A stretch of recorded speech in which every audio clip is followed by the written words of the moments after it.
What's up mga pre? Welcome back sa ating channel, and for today's video, ang pag-uusapan natin is itong play to earn na to sa Abstract Chain. Okay, so bago lang to, lumabas to nung February 21 kung di ako nagkakamali. Alright? So, ano ba tong On-Chain Heroes? Ano siya guys, idle play to earn lang siya. So yes, idle lang siya. Pag napasok mo na sa dungeon, sa portal, yung mga karakter mo, automatic na yan mag-battle dyan. Tapos, kikita ka na ng mga tokens. Tapos yung token na yan, pwede mo ibenta. Okay? And then, ito guys is hindi siya libre. O, unahan ko na kayo para hindi na kayo tumagal sa panonood, hindi masayang oras nyo. Hindi siya libre, mataas din yung entry niya. Kung magkano, ito ngayon yung floor ng mga NFT na to. Kasi itong mga karakter na to, NFT yan. Kung magkano yung NFT, ito siya guys, OCH Genesis Hero. Ito yung mga price ng hero. Floor price niya is around 0.5 Ethereum. So, nasa $1,250 po yan. Okay? So, turuan ko kayo kung paano step by step para makapagsimula dito. If ever na gusto nyo pa din na mag-take ng risk dito. Again, risk ito, degen play to, hindi siya safe play. Kasi high risk, high return siya. Alright? Unang-una is kailangan mo dito ng Abstract Wallet. So, pupunta ka dito sa abs.xyz. Hindi ABS-CBN abs.xyz/wallet. Tapos gagawa ka ng wallet dito. Kapag nakagawa ka na, makikita mo to. Click mo lang yung wallet na yan. Tapos pupunta ka dito. Click mo tong plus tapos yung fund. And then, meron kang option para maglagay ng Ethereum dito. Magbi-bridge ka or manggagaling sa centralized exchange mo. OKX pwede dito. So, pwede mong gawin. Click mo to. Tapos, meron namang instruction. Deposit ETH from centralized exchange. Kaya ng OKX. Tapos, piliin mo yung ZK Sync ERA. So, copy mo lang yung address na to. Copy deposit address. Click mo yan. Okay, copy na. O kaya, scan mo. Kaya, scan mo to gamit yung phone mo. Ikaw bahala. Make sure lang na nakopy mo na tama yung address or na-scan mo to. Kasi, one time lang itong magagamit yung address na to pang deposit gamit yung ZK Sync ERA. So, pag na-send mo na yan, kapag napag-withdraw ka na ng Ethereum dito, mapupunta na dito yung Ethereum mo. So, yung isang para naman is pag-bridge, click mo lang yung bridge. Tapos, may redirect ka dito. Connect mo lang yung wallet mo, OKX wallet, Rabi, MetaMask, ikaw bahala kung ano yung wallet na ginagamit mo. Tapos, lagay mo lang yung Ethereum na ilalagay mo dito. Para 0.6 kasi 0.5 yung hero, di ba? Yung NFT. So, hindi naman tayo mag-send dyan ng sakto lang. Kasi, paano pang gas fee natin, di ba? Sa game. So, malit lang naman yung gas fee rito sa Abstract. Barya lang, para mga piso, dos lang, mga ganun lang din. Layer 2 naman kasi. Tapos, review bridge, and then bridge mo lang. Tapos, mapupunta na yon dito. Okay? So, pag meron ka ng Ethereum dito, close natin to.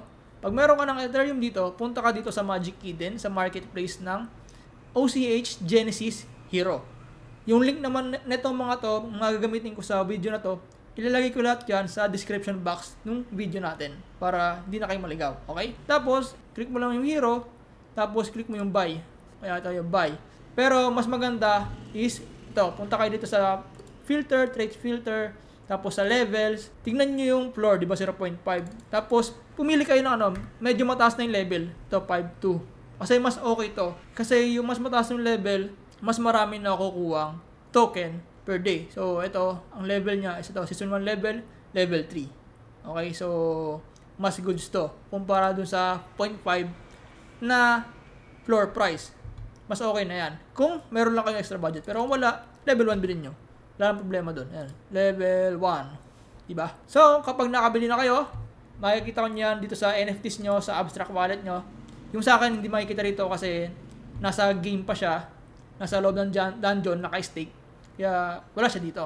Pero makikita nyo yan dito. Tapos, punta na kayo dito sa playonchainheroes.xyz. Okay, again, yung link nito, lagay ko sa description box below. Tapos, connect wallet mo lang, connect mo yung Abstract Wallet mo, and then, ito na lalabas. And then, pagkatapos nyan, click mo to, yung statue na yan, parang espada, parang portal. Tapos, makikita mo rito yung naka-idle. Ayan. Tapos, mag-go on adventure ka dyan. Isasend mo yung hero mo sa portal, in battle, para maging ganito siya. Okay? Kapag ganito na siya, 6 hours mo yan, pababayaan dyan. And habang nandyan yan, wala ka nang kailangan gawin, nag-earn na yan ng token. So, itong level 3, di ba sinabi ko sa inyo kanina, mas mataas yung level, mas maganda. Kumikita siya ng 10.87 token per hour. Ito mga level 1 ko, 3.97 lang per hour. Okay, so times 3 yung difference, di ba? Almost times 3. So, ayan. And then, after 6 hours, select mo lang ito, return home. Tapos, i-claim mo lang din yung mga claimable token. Ganun lang siya. So, magkano ba ngayon yung palit ng mga token na to? May presyo ba yan? May value ba yan? Ano mapapala natin dyan? So, yes, meron siyang value. So, ang value ng isang hero token is, yung makikita, trade tayo.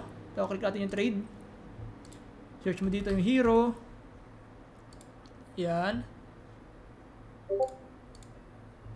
USDT.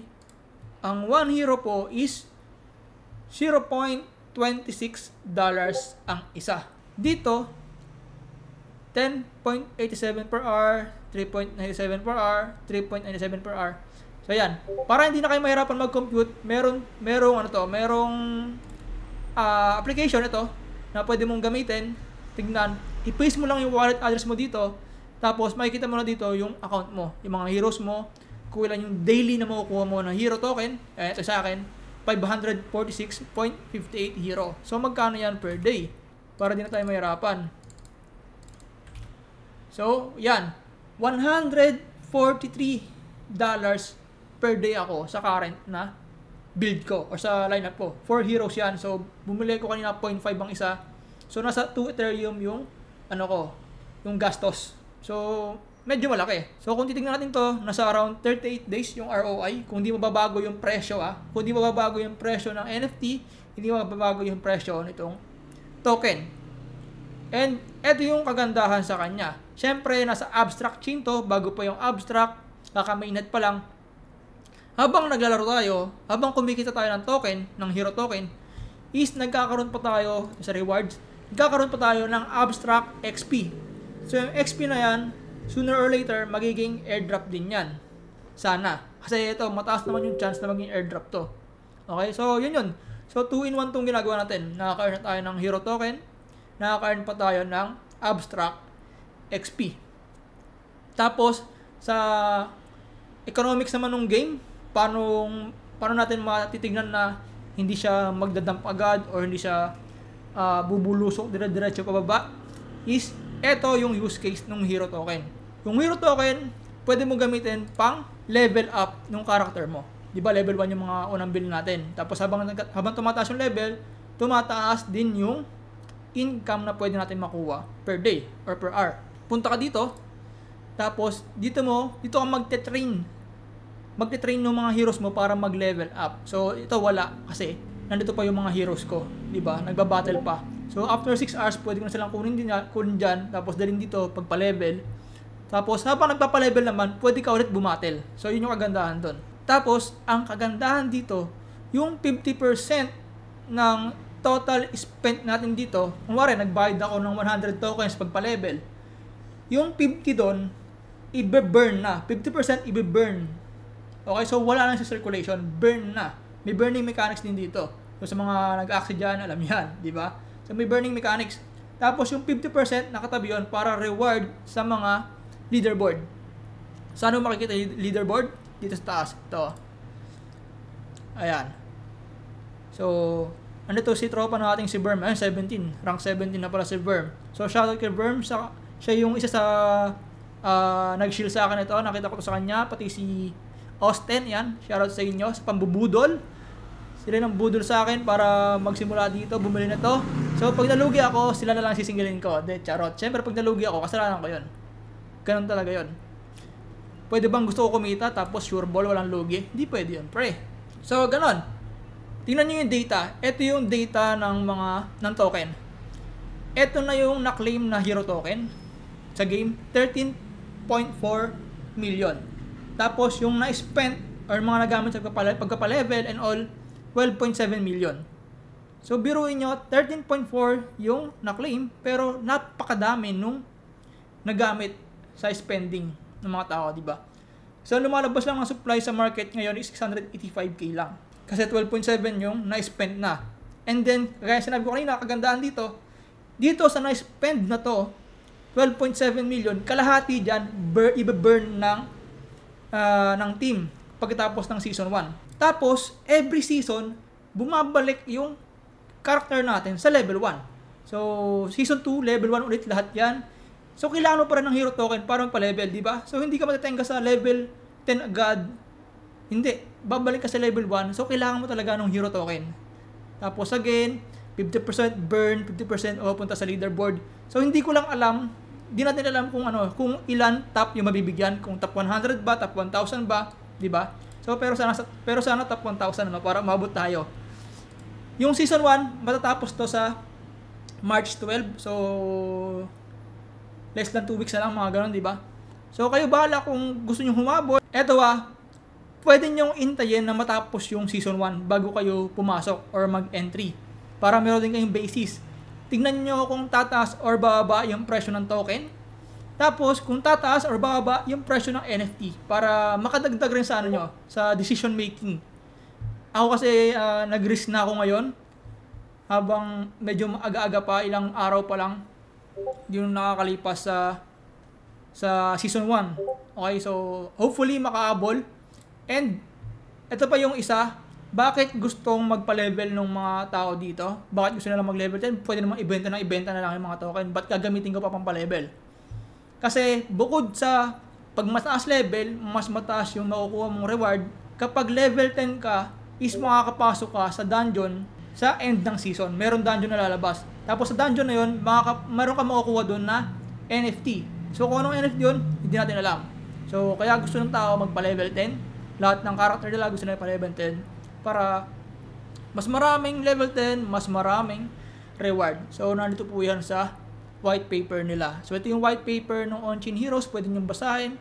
So ito meron silang Genesis ring din. May airdrop to na token eh. Kasi ito yung mga Genesis Heroes. Ito yung mga binibili natin. And then yung hero token, yan 1 billion supply. Deflationary mechanism, meron din yan. Redacted NFT, ito wala pa. Earned by completing endgame content. So, ito yung makukuha natin sa dungeon, sa end ng season. So, season 1, March 12 yung end nun. So, malalaman natin, gagawin ko ulit ng content kung ano yung makukuha natin doon. If ever, umabot ako sa level 10. Meron naman akong level 3, so tingin ko aabot naman.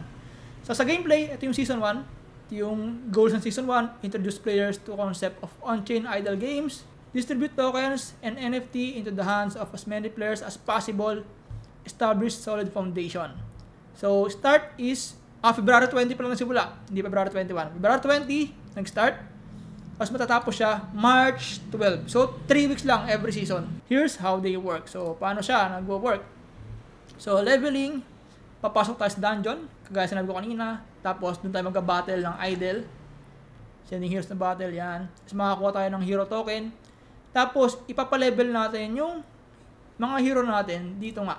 Ito, yan may palakang trainer. Nagbubuhat ng barbell. Grabe, Grabe yung strength ni bossing. Tapos, yan, meron 3 klase ng pa-level up. Isang normal trainer, 100% level. Ito, sure ball level up ka. Meron naman lucky trainer, 50% chance na walang magbago, hindi ka mag-level up. 50% na plus 2 yung madagdag sa level mo.